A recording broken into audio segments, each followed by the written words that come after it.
নমস্কার দাদা, দুটো প্রশ্ন ছিল। এক হচ্ছে লাইব্রেরি। আরে ও লাইটটাকে ধরো ভাই। না ঠিক আছে, ডুয়াল ক্যামেরা করা আছে।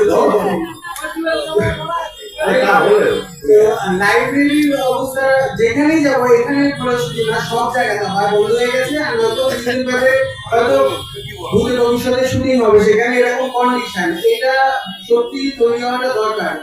আর আরেকটা জিনিস, ক্লাব যে এখন তো ক্লাব ম্যাক্সিমাম নেই, ক্লাবগুলো বলতে গেলে 90% পার্টি অফিস হয়ে গেছে। আগে পাড়ায় সমস্যা হলে ক্লাবে গেলে ক্লাবের ছেলেরা সমস্যায় আসবে, সমাধান হবে। এখন ক্লাবে ঢুকলে মনে হয় আমি সমস্যায় না পড়ে যাই, কোনো একটা কিছু করবো। তো এই দুটোর কিছু একটা হওয়া দরকার, এটা নিয়ে কিছু চিন্তা ভাবনা।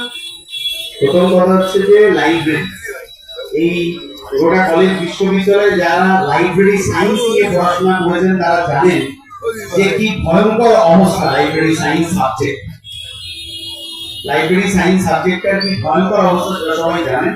কারণ রাজ্য সরকারের যে কটা লাইব্রেরি ছিল, রাজ্য সরকার যে কটা লাইব্রেরিতে বই ইত্যাদি রাখতেন, সেখানে ফান্ডিং আসতো, সেখানে নিয়োগ হতো, সেই সমস্ত নিয়োগ গত কয়েক বছরে বন্ধ হয়ে গিয়েছে।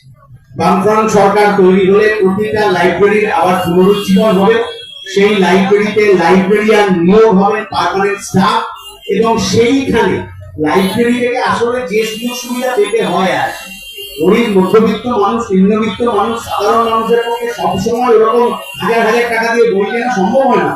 ফলে তিনি লাইব্রেরিতে যাবেন, কিছু রেফারেন্স বই নেবেন, পড়াশোনা করবেন ইত্যাদি, এইসবই তো হয়। বামফ্রন্ট সরকার হলে সেইখানে স্থায়ী নিয়োগ করে ওই লাইব্রেরিগুলো আবার আগের মতো চালু রাখার ব্যবস্থা।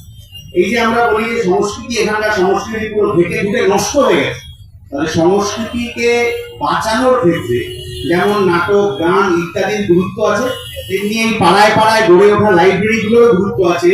এই গুরুত্ব তৃণমূল বুঝতো, সেই কারণে হুগলিতে বলবাইতে ওরা পাঠাগার খুলিয়ে দিয়েছে। তাহলে ওই পোড়া পাঠাগারের ছাই থেকে ফিনিক্স পাখির মতো করে আবার পশ্চিমবাংলার মানুষের সম্মান শিরদাঁড়া নিয়ে আমাদের বেঁচে উঠতে হবে, এইটা আমাদের কথা।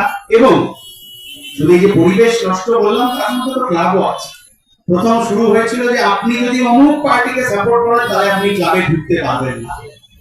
তারপরে হলো যে যদি বা ঢুকে গিয়েছেন তাহলে ক্লাবের ভোটে আপনি অংশগ্রহণ করতে পারবেন না। তৃতীয় হচ্ছে যে আগে এই পরিবেশ পরিস্থিতি থাকার কথা ছিল না, ক্লাব এখন স্পন্সর করছে ব্যানার, ফ্লেক্স ইত্যাদি। পুজো কমিটিকে দিয়ে ব্যানার, ফ্লেক্স স্পন্সর করানো হচ্ছে। কেন হচ্ছে, কি দরকার এটা করার সেটা আমরা জানি না, কিন্তু এটা করে আসলে যে সংস্কৃতি নষ্ট হচ্ছে, এই সংস্কৃতিকে আবার ফেরাতে হলে শুধু ক্লাব, শুধু পাড়ার থেকে, আমি পাড়ায় এসে শুনলাম এখানে আলাদা ইয়ে আছে যে অমুক চায়ের দোকানটা ওদের, তাহলে এ আমার কি দরকার? চায়ের দোকানের মধ্যে যদি আমি দুটো আমার বিরুদ্ধের কথা নাই শুনলাম, দুটো আমার পক্ষের কথা বলতে নাই করলাম, তাহলে আর তর্ক বিতর্ক চর্চা হবে কি করে? এই যে বাঙালির এত বিখ্যাত আড্ডা, সেই আড্ডাটা তর্ক বিতর্ক ছাড়া কিভাবে হবে? সেই পরিবেশটা ফেরাতে হবে, কিন্তু সেই পরিবেশটা কিন্তু একা বিধায়কের পক্ষে ফেরানো সম্ভব হয়। আমরাও দুপা বাড়াবো, এখানে যারা শুনছেন তারাও দুপা বাড়াবেন। আমাদের সকলে মিলে যদি আমরা চেষ্টা করি তাহলে আমাদের পরবর্তী প্রজন্মকে বাঁচাতে পারবো। এখন তো সিলেবাস সব বলে গেছে, আমাদের সময় সিলেবাসের কবিতার লাইনটা ছিল ঈশ্বর পাটনির সংলাপ সম্ভব, আমার সন্তান যেন থাকে দুধে ভাতে।